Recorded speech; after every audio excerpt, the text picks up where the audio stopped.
인사하겠습니다. 마라나타. 평안하셨습니까?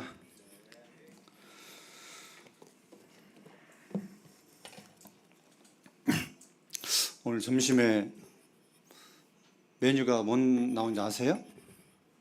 기대가 좀 되시나요? 기대 안 되시나요? 저는 기대를 하고 있는데 메뉴를 잘 모릅니다. 관심을 가지고 기대를 하면 더 맛있게 음식을 먹을 수가 있습니다. 그냥 되는 대로 먹죠. 이러면 별 재미도 없고 오늘 메뉴 하나님 어떤 메뉴를 주실까 이렇게 생각하면서 기대하면 감사가 더 변화됩니다. 하나님의 말씀도 마찬가지입니다. 하나님의 말씀도 오늘 영적인 말씀이 어떤 말씀을 하나님 주실까 준비한 사람도 마찬가지겠지만 말씀을 전하 입장에서도 마찬가지입니다. 애찬하시는 자매님들이 자기 애찬장모에 들어오면 이번 주는 뭘 할까 많은 고민을 하고 기도하고 준비하는데 말씀을 전하신 형제님들도 동일한 생각을 가지고 한 달에 한 번씩 하시는 분은 한 달 내 준비하고 또 두 번 하면 두 번 정도 매일매일 어떤 말씀을 하나님이 삶 속에 주실까 하는 이런 기도 속에서 준비하게 됩니다. 저는 TV를 보고도 TV에서 어떤 하나님의 교훈을 주실까 어떤 영적인 교훈을 주실까 그런 마음으로 TV도 보기도 합니다. 또 스포츠도 마찬가지고요. 모든 면에서 삶 속에서 하나님의 음성을 듣고자 하는 이런 관심 속에서 사는 것이 얼마나 소중한가를 생각하면서 성도님들에게 교훈이 되기를 바랍니다. 우리 지난주에 좀 복습을 하게 되면 지난주 말씀이 어떤 주제였죠? 주님 오심이 가까운 때에 우리의 믿음을 점검하자는 쪽에서 구원받은 믿음과 또 성도들이 주님을 맞을 수 있는 믿음에 대해서 지난주에 짧은 시간이지만 교제를 드렸습니다. 믿음은 어디에서 온다고 하셨죠? 믿음은 들음에서 난다고 말씀하셨습니다. 그러면 사랑은 어디에서 나올까요? 우리 사랑을 참 많이 얘기하는데 사랑은 어디에서 오는 걸까요? 아시는 분 계세요? 혹시? 그냥 막 사랑해집니까? 어디에서 사랑이 올까요? 오늘 좀 그 대답을 드리기를 원합니다. 우리 마태복음 5장 산상수훈의 말씀을 좀 보겠습니다.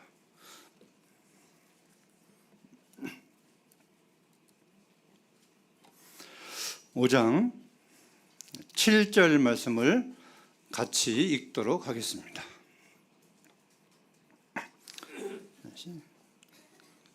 읽겠습니다. 시작.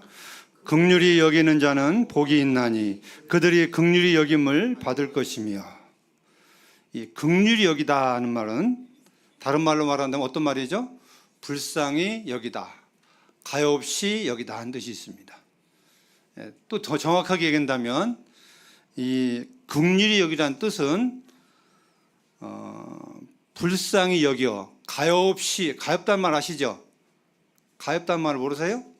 가엾다, 딱한 처지에 있는 이런 사람을 말해서 가엾게 여기다는 말 뜻이 있어요. 그래서 가엾게 여기다, 불쌍하고 가볍게 여겨 도움을 주는 행위를 가리켜서 긍휼히 여기다 하는 뜻이 있습니다. 마음만 있고 뒤에 긍휼히 여기는 마음만 있고 행동이 없으면 죽은 믿음과 같은 맥락을 가지고 있습니다. 내가 긍휼히 여긴다면 사랑은 저절로 오게 돼 있습니다. 긍휼은 사랑과 뗄래야 뗄 수 없는 관계입니다. 그래서 우리 하나님의 긍휼을 보면, 하나님의 사랑을 보면 하나님의 사랑이 어디서부터 왔느냐? 어디서부터 왔죠? 어디서부터요? 불쌍히 여기고 긍휼히 여기는 데부터 시작이 됩니다. 우리를 죄에서 구원하신 그 엄청난 사랑의 계획이 어디서부터 오느냐? 바로 이 불쌍히 여기고 하나님이 긍휼히 여기시는 데부터 시작이 된다고 하는 것입니다. 오늘날 세상을 보면 긍휼이 있는 세상이 없는 세상이에요? 사랑이 메말랐다고 하는 것은 긍휼이 없다는 것과 같은 의미입니다. 오늘은 하나님의 긍휼에 대해서 좀 살펴보기 원하는데 이런 얘기를 들은 적이 있습니다. 고등학생 5명이 한 지적 조금 직전 장애아를 괴롭히는, 왕따시키는 이런 일이 있었다고 합니다. 그 정도가 얼마나 심하냐면 견딜 수 없을 정도로 틈만 나면 데려다가 한쪽 구석에서 구박하고 욕하고 이런 일들이 있었다고 그래요. 이 아이가 너무나 힘들어가지고 결국 경찰에 고발을 하게 됩니다. 경찰에서 5명을 이제 데려다가 너 왜 이렇게 했냐? 너 왜 좀 이렇게 어려운 학생이 있으면 도와주고 이렇게 좀 해야지 왜 이렇게 했냐? 이렇게 취조를 하니까 한 학생이 뭐라고 말씀하는지 아세요? 내가 이 아이를 괴롭힐 때에 그 참지 못하는 그 괴로움, 이것이 마음에 큰 쾌락이 됐다고 하는 거예요. 이 놀리는 사람 마음에. 그러니까 이 구박하고 그런 사람들은 또 그 쾌감이 있는가 봐요. 들으셨나요? 쾌감이 있대요. 이게 나보다 못난 연약한 사람을 막 구박하는, 그럼 그가 막 힘들어하는 이것들을 보면 이 속에서 막 쾌락이, 기쁨이 막 일어난다고 하는 거예요. 이게 아마 죄악의 근성에서 오는 거라고 믿습니다. 그러한 일화가 있었다고 합니다. 기가 막힌 일이죠. 이게 뭡니까? 긍휼이 없는 데서 오는 그것이죠. 자기 쾌락을 위해서는 그 어떤 것도 두지하지 않고 힘들게 하고 괴롭히는 이런 데서 오는 것입니다. 이것도 디모데후서 3장에 나와 있는 자기를 사랑하는, 자기 쾌락을 위해서는 그 어떤 것도 양심의 가책이 없이 그 행위를 저지르는 이런 모습을 보게 됩니다. 그런 얘기를 좀 제가 들으면서 참 세상은 살기 좋은 세상이 아니라 참 한숨만 나오는 세상이다, 이렇게 결론을 내릴 수밖에 없습니다. 오늘 본문 말씀에 보면 긍휼히 여기는 자는 복이 있다고 말씀하셨습니다. 이 팔복장입니다. 그러면서 뭐라고 말씀하셨냐면 그 긍휼히 여기는 사람에게 하나님이 긍휼히 여길 것이라고 말씀하고 있습니다. 이 말씀을 반대로 한다면 우리가 삶 속에서 긍휼히 여기지 못하는 삶을 살면 우리 하나님 앞에서도 긍휼히 여김을 받지 못한다고 하는 것입니다. 이건 지난 시간에 확실한 믿음을 갖지 않으면 버리운 자라고 말씀하시는 그 두려운 말씀과도 일맥상통이 됩니다. 긍휼히 여기는 것은 해도 되고 안 해도 되는 것이 아닙니다. 안 하면 내가 어려운 일을 당할 때에 하나님이 외면한다고 하는 거예요. 내가 어떤 성도들의 어려움을 보고 딱한 사정을 보고 이런 것들을 내가 보고 들었을 때에 내가 그에게 어떤 도움을 못 주면 내가 어려웠을 때에 성도들은 물론이고 하나님의 긍휼이 나에게 없다고 하는 엄청난 두려움의 말씀입니다. 그래서 이 말씀을 계속 되새기면서 긍휼이 없는 자는 긍휼히 여김을 받지 못한다. 근데 더 두려운 말씀이 있더라고요. 우리 야고보서 2장의 말씀에 보시면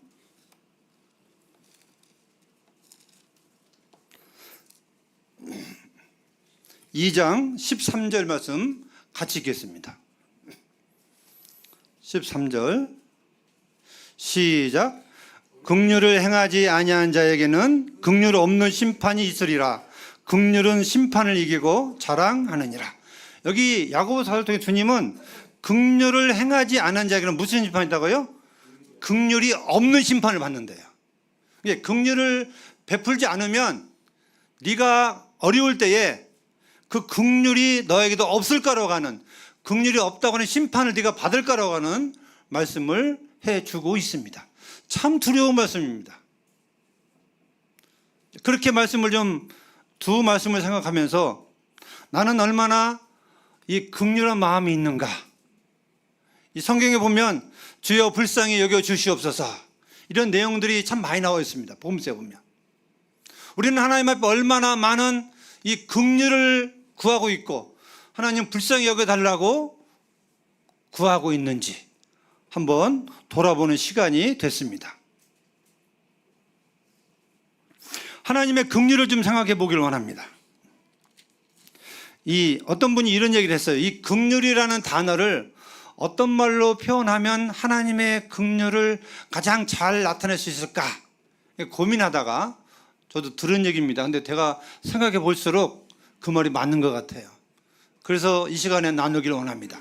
이 긍휼이라는 낱말을 잘 표현한 낱말을 어떤 말로 됐냐면 동일시하다 하는 말씀으로 이제 교훈을 받았다고 그래요. 동일시하다. 동일시하다는 말은 뭔 뜻인지 아세요? 같은 입장에 처해서 도와주는 것을 동일시하다.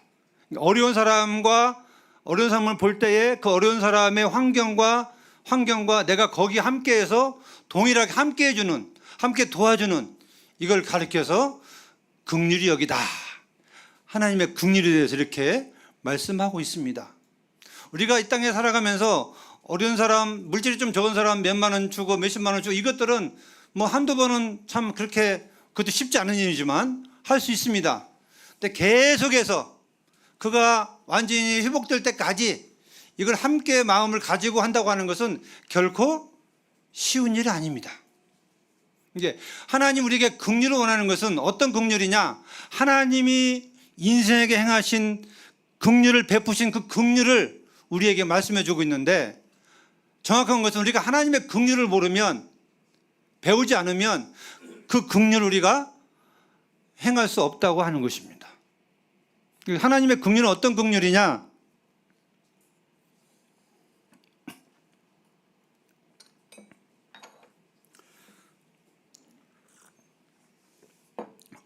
우리 에베소서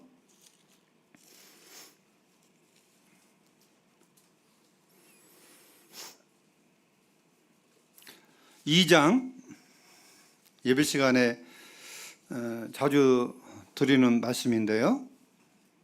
3절로부터 읽어드리면 전에는 우리도 다 그 가운데서 우리 육체의 욕심을 따라 지내며 육체와 마음에 원하는 것을 하여 다른 이들과 같이 본질상 진노의 자녀였더니 긍휼이 풍성하신 하나님이 우리를 사랑하신 그 큰 사랑을 인하여 허물로 죽은 우리를 그리스도와 함께 살리셨고 너희는 은혜로 구원을 받은 것이라. 5절까지 말씀을 읽어드렸습니다. 여기 말씀에 보면 하나님의 풍성한 긍휼이 나와 있습니다. 풍성한 긍휼. 하나님은 사랑이시다. 우리가 그렇게 알고 있고 믿고 있고 그렇게 배웠습니다. 이 성경에서 사랑을 빼면 아무것도 없습니다. 우리 구원의 구속의 은혜도 없습니다. 근데 이 구속의 은혜, 사랑의 은혜는 어디서 오느냐? 하나님이 갖고 계시는 풍성한 긍휼에서부터 온다는 사실입니다.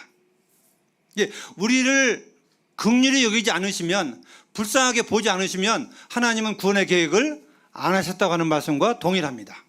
그러면 이 3절에서 우리에게 뭐라고 말씀해 주냐면 전에 구원받지 못한 상태, 이건 사단의 권세 아래에서 죄악의 종에 매여서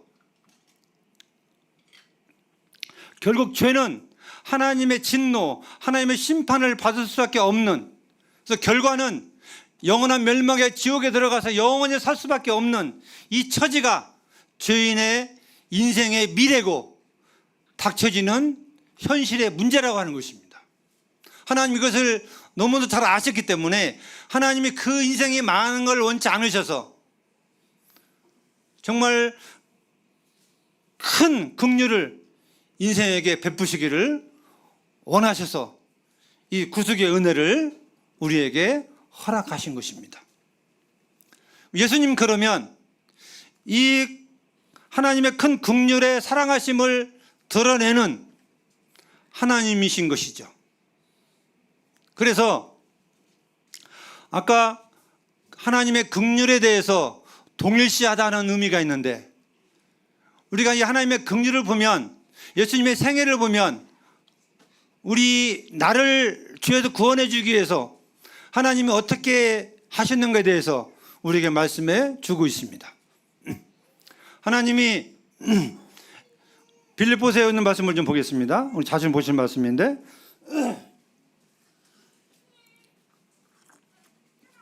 2장 6절 7절에 보시면, 그는 근본 하나님의 본체시나 하나님과 동등됨을 취할 것으로 여기지 아니하시고 오직 자기를 비어 종의 형체를 가져 사람과 같이 되셨고, 이렇게 말했습니다. 자, 인간인 우리 죄인들을 긍휼히 여기시는 그 마음이 어떻게 드러났냐면 사람처럼 드러났다고 하는 거예요. 그 첫째로 하나님의 모든 권리, 여기 하나님, 근본 하나님의 본체가 가지고 계시는 하나님과 동급된 이 모든 권리를 다 내려놓으셨다고 하는 거예요. 그리고 무엇으로 오셨다고요? 사람으로 오셨다고 하는 것입니다. 무엇을 위해서요? 우리에게 긍휼을 베푸시기 위해서. 그렇게 하나님이 신 예수님이 하셨다고 하는 것입니다. 이게 이제 동일시하고 하는 긍휼입니다. 동일시. 이게 하나님이 사람이 되신 것은 하나님, 사람과 하나님의 동일시하는, 비록 하나님이 육체를 입고 오셨지만 사람과 동일한 육체를 가지고 오셨다고 하는 것은 우리를 불쌍히 여기사 긍휼히 여기사 동일시하는 긍휼히 여김을 갖고 오셨다고 하는 것입니다.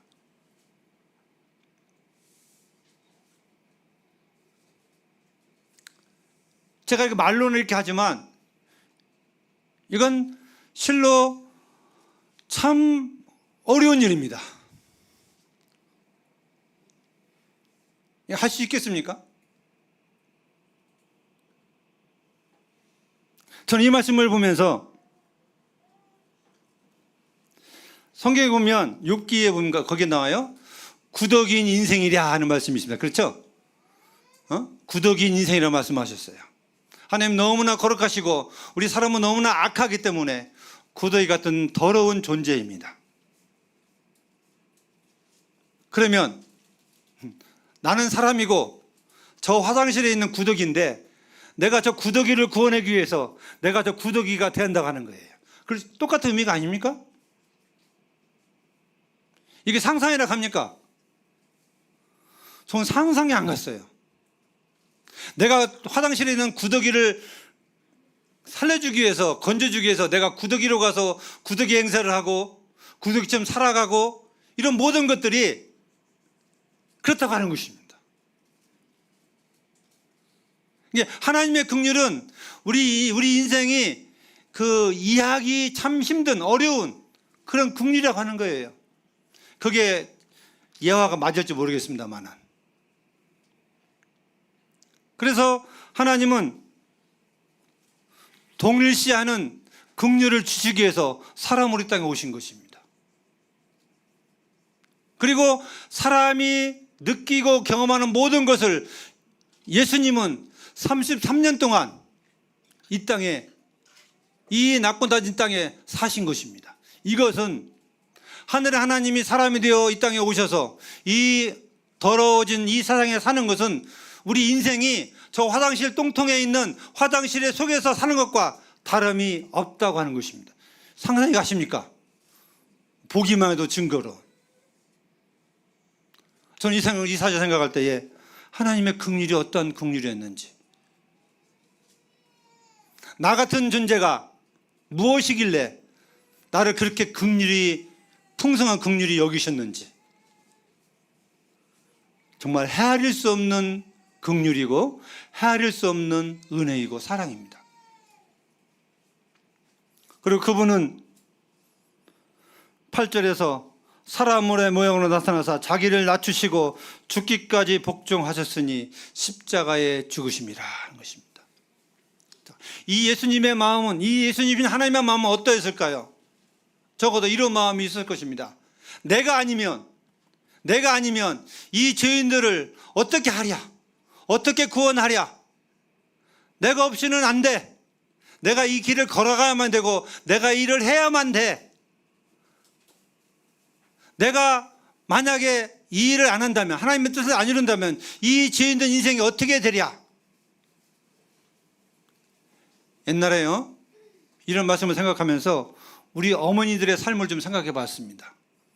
정말 옛날에는 먹을 거 없어서 정말 가난했습니다. 자식도 많이 낳고, 그렇죠?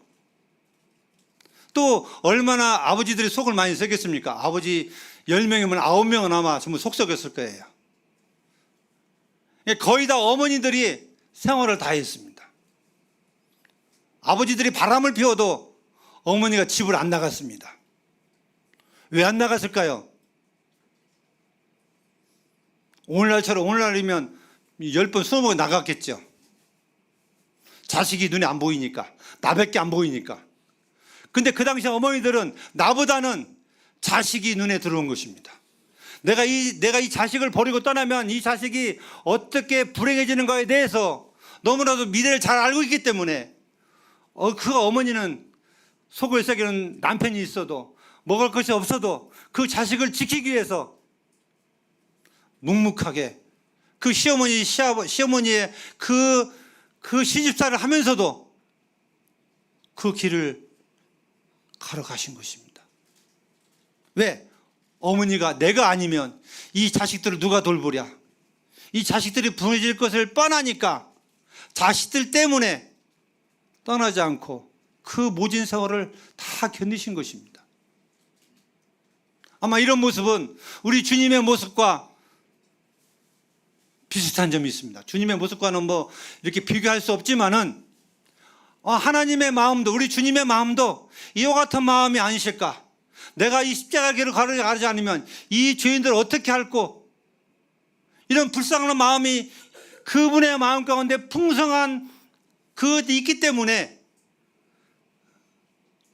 그가 사람으로 오신 것도, 그 모든 권리를 포기하신 것도, 하나님의 뜻대로 순종하신 것도, 내가 아니면 안 된다고 하는, 내가 이들을 돌보지 않으면 안 된다고 하는 이런 긍휼과 사랑이 있었기 때문에 주님 그 길을 걸어가신 것입니다.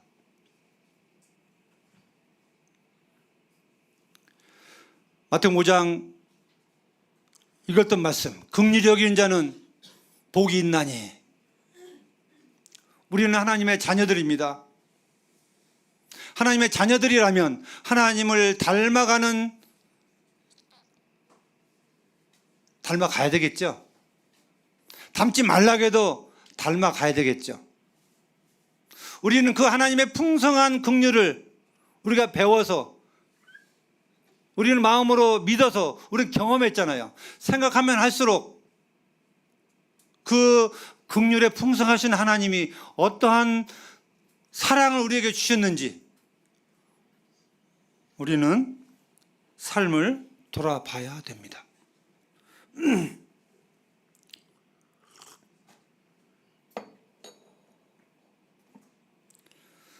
형제님들, 집에서 여기 부부간이 있고 부부 남편이 없는 분들이 있는데 그런 걸 느껴본 적 계신가요? 남편이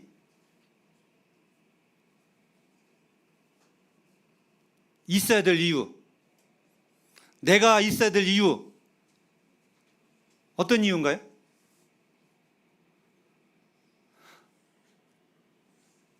내가 남편을 위해서 있습니까? 남편이 아내를 위해서 있습니까?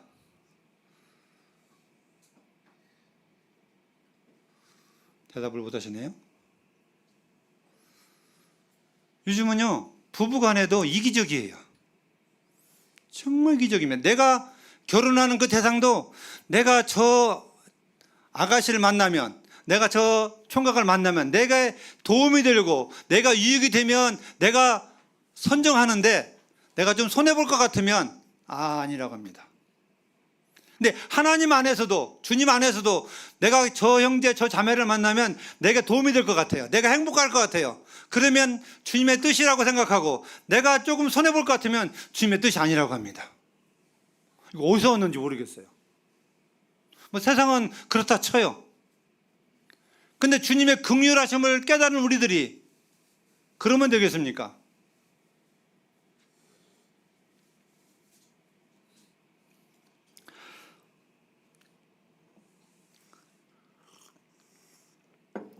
제가 놀라운 이야기를 하나 들었습니다. 방송에 나온 겁니다. 보신 분들일지 모르지만 젊은 처녀 총각이요, 노숙 생활을 합니다. 하루 이틀이 아니고 계속 그냥 궁금해가지고 이제 취재를 한 거예요. 왜 젊은 총각 처녀가 노숙 생활을 하는지. 멀쩡해요. 정신 이상자도 아닙니다. 정말 멀쩡합니다. 근데 계속 노숙 생활을 합니다. 집이 없는 것도 아니에요. 있습니다. 그래서 계속 취재하는 가운데 어떤 것이 드러났냐면 이 둘은 결혼하기로 작정을 했고 약속을 맺은 상황입니다. 근데 어느 날 신랑 부모가 미국으로 이민을 떠납니다. 같이 결혼식 전에. 미국에서 살다가 자기 집에 불이 났습니다. 그래가지고 부모가 다 죽었어요. 본인은 가까스로 살아나왔는데 이제 자기 애인한테 전화를 한 겁니다. 이만님 이렇게 됐다고. 그 뒤로 이 젊은 총각은요, 실내 공포증이 걸린 거예요. 실내 공포증. 뭔지 아시죠?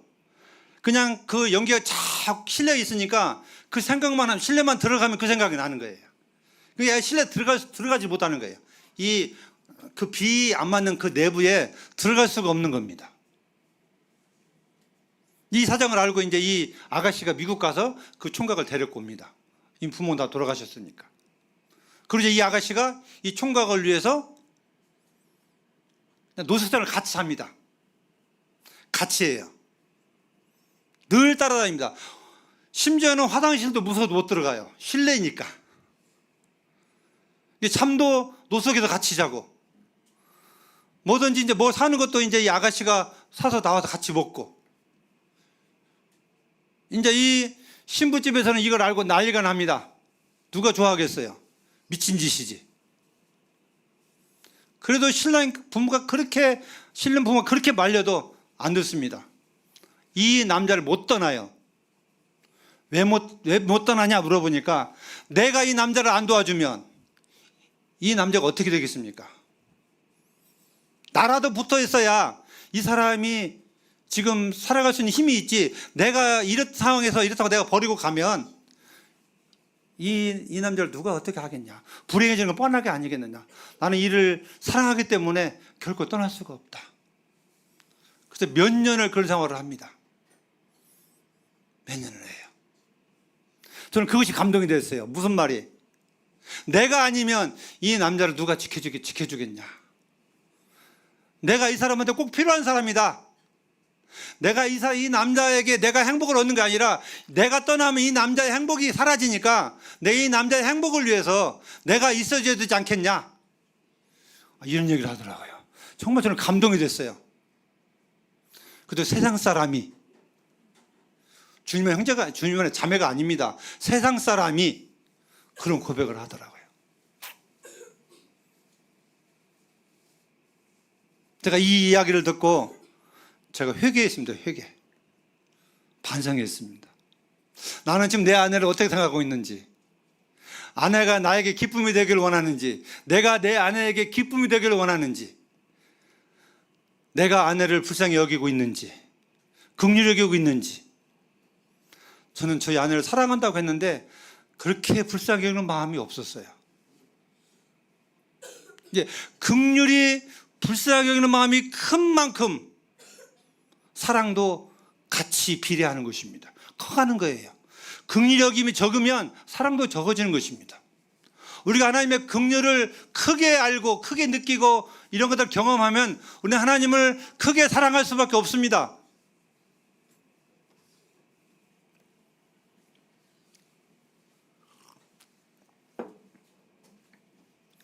저는 그래서 저와 우리 성도님들에게 교훈이 되기 원합니다.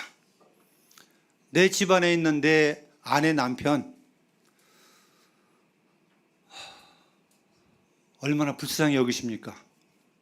하루 일과를 끝나고 오시면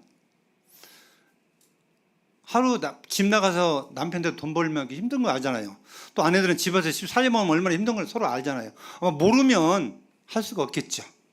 근데 알면 어떻게 반응이 나와야 될까요? 이 배려는 긍휼과 사랑에서 나오는 것입니다. 내가 존재하는 것은 자식이 나를 위해서, 아내가 나를 위해서 그런 것이 아니라 내가 아내를 위해서, 내가 자식을 위해서 내가 얼마만큼 긍휼히 여기는 마음을 가지고 있는지, 또 반대로 자식은 부모의 희생에 대해서 얼마나 긍휼히 여기는 마음을 갖고 있는지, 우리는 각자 위치에서 돌아봐야 됩니다. 세상에서도요, 고생을 해야 효자가 된다고 그래요. 엄마 아빠가 정말 고생을 많이 하는 걸 보고 알아야만 그 엄마 아빠 삶을 도와주는 마음이 내 마음에 생기는 거예요. 막 내 자식 오냐오냐 막 해서 그냥 그밖에 모르게 키면 그건 분명 은혜를 알 수가 없어요.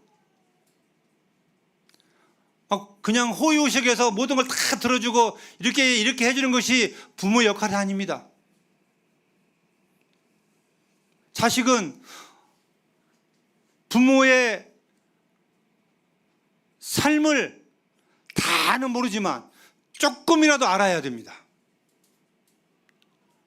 그래서 우리 엄마가 날 밥 해주고 빨래 해주는데 얼마나 힘든지, 우리 여기 학생들이 있는데 고백해보나요? 엄마 밥 해주고 빨래 해줘서 고마워요. 감사해요. 아빠 돈 벌어오느라고 고생하셨어요. 감사해요. 그런 얘기 하나요? 우리 학생들 누구야?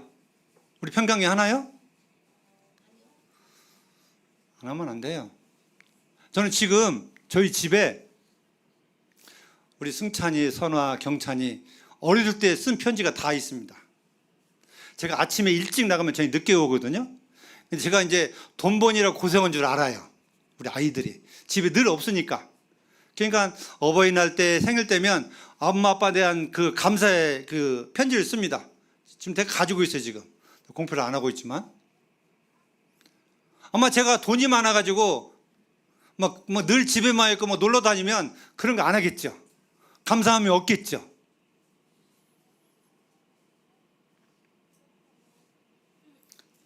근데 그 엄마 아빠에 대한 사랑은 자식들도 마찬가지예요. 엄마 아빠를 불쌍히 여기는, 고생한다고 하는 그 사실을 알아주는, 여기에서부터 순종과 효도가 사랑의 시작이 되는 것입니다. 부모도 마찬가지입니다. 자식이 학교에 가서 공부하는 거, 열심히 살아가는 거 얼마나 힘든지를 알아주고 격려해주고, 그 자식에 대한 불쌍히 여기는 마음이 있을 때에 자식이 감동이 되고 감사가 되는 것입니다.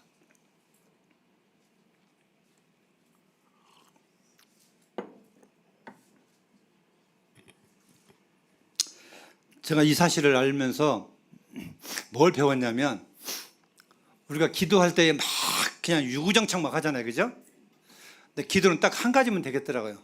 주여 불쌍히 여겨 주시옵소서. 이 한마디면 그냥 다 되는 것 같아요. 주여 나를 불쌍히 여겨 주시옵소서. 자, 하나님은, 예수님은 전지전능하신 분입니다. 내가 구차하게 내 형편이 이렇고 저렇고 다 얘기 안 해도 하나님 다 알고 계세요. 그러니까 우리에게 주님이 요구하는 뭐냐? 하나님이여 불쌍히 여겨 주시옵소서. 저를 불쌍히 여겨 주시고, 제 자식들을 불쌍히 여겨 주시고, 제 아내와 내 남편을 불쌍히 여겨 달라고 하는 이 기도가 우리 삶 속에 얼마나 이루어지고 있는지요. 안 믿는 가족에서도 마찬가지입니다.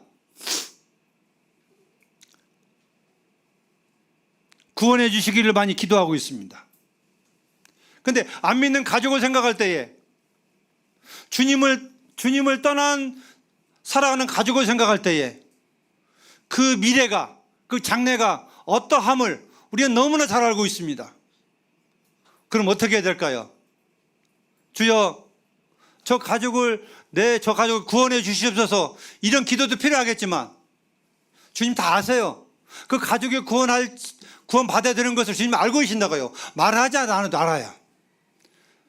정말 중요한 것은 주여 내 남편, 구원받지 않는 남편을 불쌍히 여겨달라고, 구원해달라고, 불쌍히 해달라고, 이 한마디 기도가 다 포함되는 것입니다.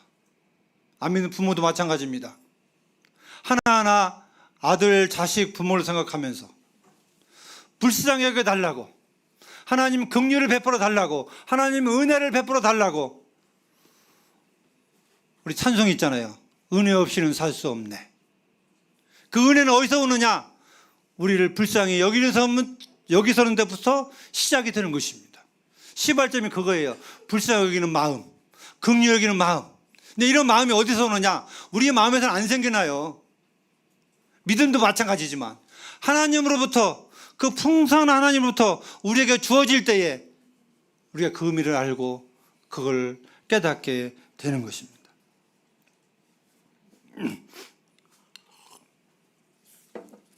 제가 말씀을 준비하면서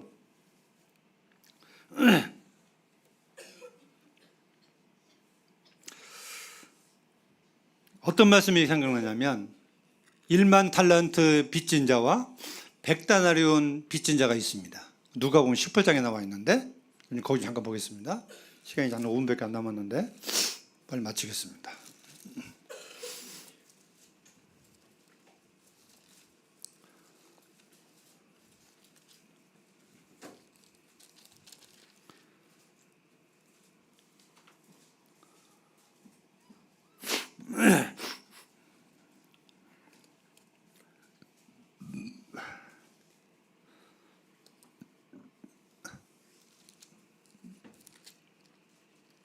누구면 18장이 아닌가요?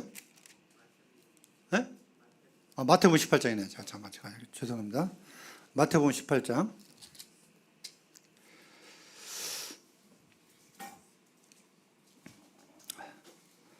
23절로부터 보시면, 그러므로 천국은 그 종들과 결산하려 하던 어떤 임금과 같으니 결산할 때에 1만 달란트 빚진 자 하나를 데려오매 갚을 것이 없는지라 주인이 명하여 그 몸과 아내와 자식들과 모든 소유를 다 팔아 갚게 하라 하니, 26절 그 종이 엎드려 절하매 이르되 내게 참으소서 다 갚으리이다 하거늘 그 종의 주인이 불쌍히 여겨 놓아 보내며 그 빚을 탕감하여 주었더니 그 종이 나가서 자기에게 100다나리온 빚진 동료 한 사람을 만나 붙들어 목을 잡고 이르되 빚을 갚으라 하매 그 동료가 엎드려 구하여 이르되 나에게 참으소서 갚으리이다 하되 허락지 아니하고 이에 가서 그가 빚을 갚도록 옥에 가두거늘 그 동료들이 그것을 보고 몹시 딱하게 여겨 주인에게 가서 그 일들을 다 알리니, 이에 주인이 그를 불러다가 말하되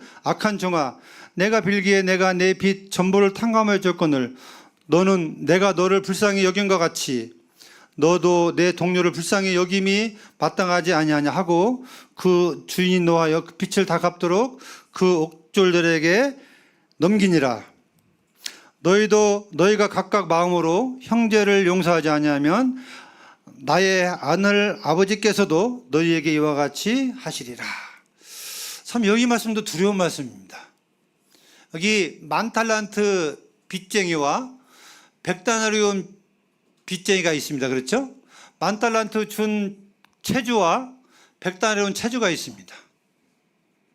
이 1만 탈란트와 100다나리온 차이는 몇 대 1이냐면 한 60만 분의 1입니다. 60만 분의 1.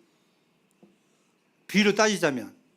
그러니까 이 주인이 60만 원을 갚아줬는데 이 100다나리온 가진 사람은 1원을 용서 못 준다고 하는 거예요. 이해가 되십니까? 예? 어마어마한 사실입니다. 이게 이 1만 탈란트의 이 빚진 사람이 주인이 불쌍히 여겨서 긍휼히 여겨서 탕감해 줬다고 했습니다. 탕감해 불쌍히 여겨서.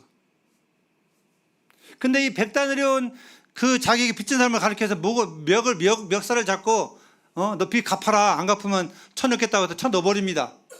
이건 양심적으로 큰 문제가 있는 것입니다. 주님이 우리에게 경고하고 있습니다. 너희가 각각 마음으로 형제를 용서하지 않으면 너희 천부께서도 너희가 이와 같이 너희에게 하시리라 했습니다. 우리가 불쌍히 여기는 마음, 용서하는 마음이기도 합니다.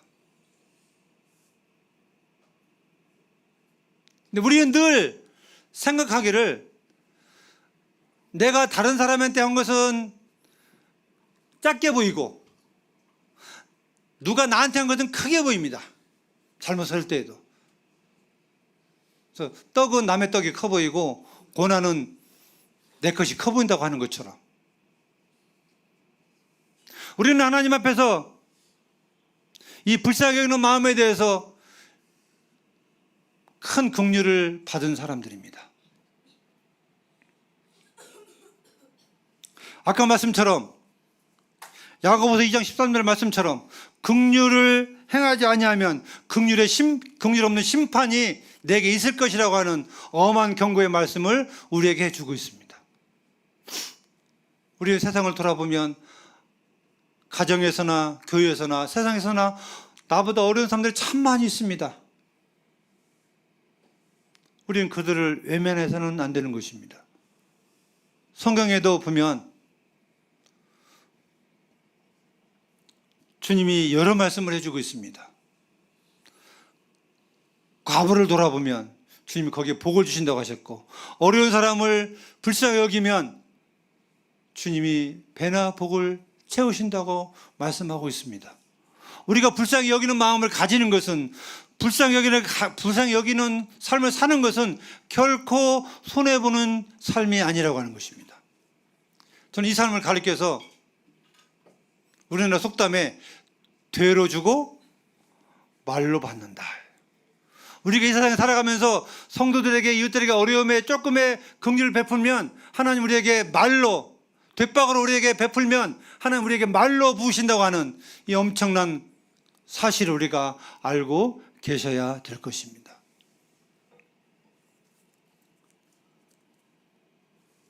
우리 마음이 사랑이 없는 것은, 냉랭한 것은 긍휼함이 없다고 하는 것입니다. 우리는 그 풍성하신 긍휼의 하나님 앞에 긍휼함을 주시도록 기도해야 되고, 늘 삶 속에서 불쌍히 여겨달라고 우리는 기도해야 됩니다. 근데 이렇게 기도 안 한 이유가 있어요. 언제냐? 내가 교만해질 때, 내가 마음이 높아질 때, 내가 모든 삶이 하나님의 은혜로 산다는 사실을 망각하고 내가 내 힘으로, 내가 뭘 벌어서 어떻게 해서 내 힘으로 사는 것처럼 살아갈 때에 마음이 냉랭해지고 불쌍히 여기는 마음이 없고 사랑하는 마음이 없어지는 것입니다. 갈라디아서 6장 7절에 보시면 사람이 무엇으로 심든지 그대로 거둔다 했습니다. 저를 포함해서 우리 성도님들이 이 불쌍히 여기는 마음을 가지고 불쌍한 것들을 많이 땅에 심으면 하늘에서 하나님이 우리에게 약속해 주신 대로 긍휼히 여김을 받게 될 것입니다. 심는 대로 거둔다는 말씀을 늘 마음속에 잊지 마시고, 주님 앞에 이 불쌍히 여기는 마음, 긍휼히 여기는 마음이 없으시면 우리가 아침 저녁으로 삶 속에서 주님이 메말라 있는 이 마음 속에 긍휼히 여기는 마음을 갖게 해달라고, 구원받지 않은 구두자들을 향해서, 가족을 향해서, 어려운 가족과 또 이 성도들을 향해서 내 마음에 긍휼을 주시도록 우리는 늘 기도하면서 살아가시는 성도님들 되기를 바라면서 말씀을 마치겠습니다.